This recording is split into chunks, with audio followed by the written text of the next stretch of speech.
semuanya, perkenalkan, nama saya Rahel Josephine. Sekarang saya akan menjelaskan apa itu virus corona, penyebabnya, gejalanya, pencegahan, dan beserta penanganannya. Jika kalian penasaran apa aja, mari kita mulai dengan apa yang dimaksud virus. Virus adalah sebuah kapsul yang mengelilingi materi genetik dan beberapa protein. Virus hanya bisa memperbanyak diri dengan cara memasuki sel hidup. Nah, sekarang saya akan menjelaskan apa itu artinya virus corona. Virus corona adalah jenis baru dari coronavirus yang menyerang sistem pernafasan.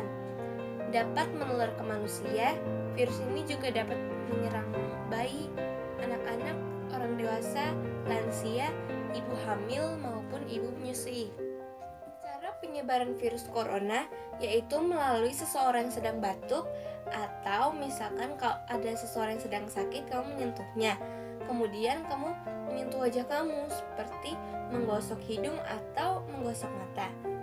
Dan disinilah mulai perjalanan virusnya menuju tujuannya, yaitu pencernaan, limfa, dan paru-paru. Paru-paru ini memiliki miliaran sel epitel, yaitu merupakan sel terluar dari tubuh melapisi organmu. Corona terhubung dengan reseptor spesifik pada membran korban untuk menyuntikkan materi genetiknya. Walaupun virusnya sudah membanjiri paru-paru, tetapi virusnya masih belum mengakibatkan dampak berlebih. Tapi corona akan segera meluncurkan serangan nyata padamu, yaitu kekebalan tubuh. Benar sekali. Sistem imun atau kekebalan tubuh tidak memiliki mata atau tidak memiliki telinga. Mereka berkomunikasi melalui sinyal kimia bernama sitokin. Setiap reaksi imun penting dikontrol oleh sitokin itu. Nah, sekarang saya akan menjelaskan dua jenis sel yang menghancurkan.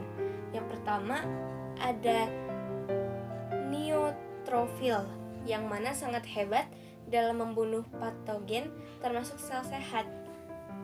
Jenis yang kedua yaitu adalah sel T pembunuh atau yang biasa disebut killer T cell. Biasanya memerintahkan sel terinfeksi untuk menghancurkan diri, juga memerintahkan sel sehat untuk melakukan bunuh diri. Semakin banyak sel imun datang, maka semakin banyak juga datang kerusakan, karena virus corona tersebut akan membunuh atau merusak sel imun tersebut. Ini dapat menyebabkan kerusakan permanen. Umumnya sistem imun akan kembali normal perlahan lagi untuk membunuh sel yang terinfeksi dan mencegah virus yang akan menginfeksi lagi. Sekarang saya akan menjelaskan penyebab virus corona.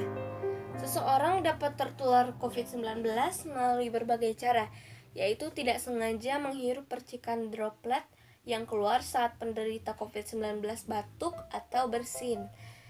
Yang kedua, memegang mulut atau hidung tanpa mencuci tangan terlebih dahulu setelah menyentuh benda yang terkena cipratan ludah penderita COVID-19. Yang ketiga, kontak jarak dekat dengan penderita COVID-19, misalkan bersentuhan atau berjabat tangan.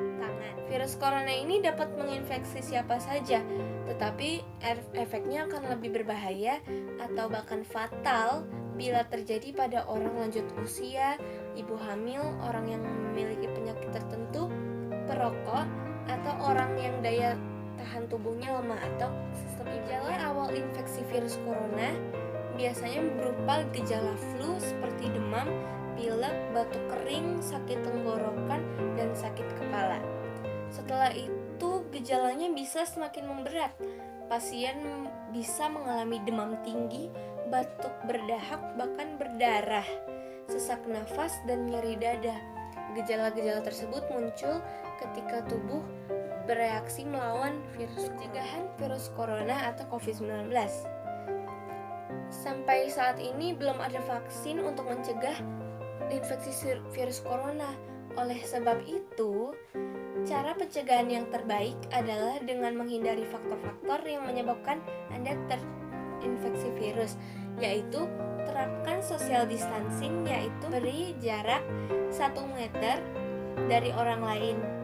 Jangan dulu keluar rumah kecuali ada keperluan penting. Yang kedua, rutin mencuci tangan dengan air dan sabun atau hand sanitizer yang mengandung alkohol minimal 60% setelah beraktivitas di luar rumah atau di tempat umum. Yang ketiga, tingkatkan daya tahan tubuh dengan pola hidup sehat. Kita harus sering makan makanan bergizi seperti makan sayur, makan buah, pokoknya yang memiliki pola hidup sehat.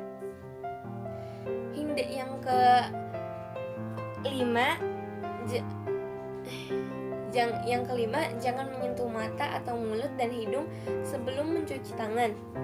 Yang keenam, hindari kontak dengan penderita atau orang yang dicurigai menderita COVID-19. Jadi kita harus hindari kontak atau tetap menjaga jarak yang seperti tadi. Yang ketujuh, tutup mulut dan hidung dengan tisu saat batuk atau bersin, kemudian langsung buang tisunya ke tempat sampah. Yang ke-8, hindari berdekatan dengan orang lain yang sedang sakit demam, batuk, atau pilek. Yang terakhir, jaga kebersihan. Demikian penjelasan saya tentang virus corona tadi. Saya berharap ini dapat menjadi ilmu mendalam lagi bagi kita semua.